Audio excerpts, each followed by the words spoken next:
So this right here is identifying the trend 2.0. Just kind of touch up on things. The last video was done a while back, but wanted to update everybody on things that I'm doing now and my estimate and EMAs that I have going on now. And actually, like really identifying the trend simply and easily before we get into everything else inside the course. Okay? Remember, everything's all about the concept. So once you guys understand this concept first, then we could go on with the other things inside the course without an issue. All right. So mainly, you have three directions inside of the main trend. We have uptrend, downtrend, and consolidation range. All right. So uptrend, you have your higher high points and higher low points. For example, you have a higher high, a higher low, a higher high, a higher low, a higher high, a higher low, a higher high, and then pretty much like right here, you have like a short-term break structure. But at the end of the day, this area that looks like a major move of break of structure, it wasn't really being shown on the higher time frames. Wait. Daily. So all right here was literally just like a higher low point on the higher time frame. So like at the end of the day, like I wouldn't really count it as like a major break of structure, but at the end of the day, like it's still considered as a low point, which is just a higher low point on a daily time frame. All right, so at the end of the day, like you're always gonna have noise and everything based off of the lower time frames, but that's why if you have noise on lower time frames, just zoom out to higher time frames to pretty much clear up what's going on like at a noisy area, so you can identify something a bit clearer. All right, so higher high points, higher low points on an uptrend, lower low points and lower high points on a downtrend, and I also actually use my estimated EMAs. So the estimated EMAs that I do use is the EMA 8 and SMA 18. To actually get these, we right click, go on insert indicator, and then I type in this moving, and then you're gonna see moving average exponential and moving average, which gives you your normal SMA, and your EMA is gonna be moving average exponential.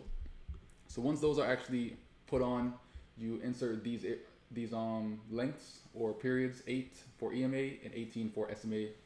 And beyond there, like on uptrend, on higher high points, higher low points, I'm also going to be looking at my SMA and EMA just to make sure that the blue EMA is above the red EMA the entire time. And once you actually have a break of structure and everything else, then you're having lower low points and lower high points, as well as you're having the red SMA over the blue EMA the entire time on the downtrend. All right. So identifying the trend is not hard.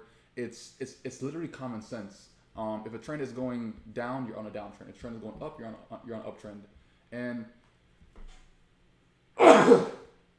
and like I always try to go for higher time frames first. Bless me.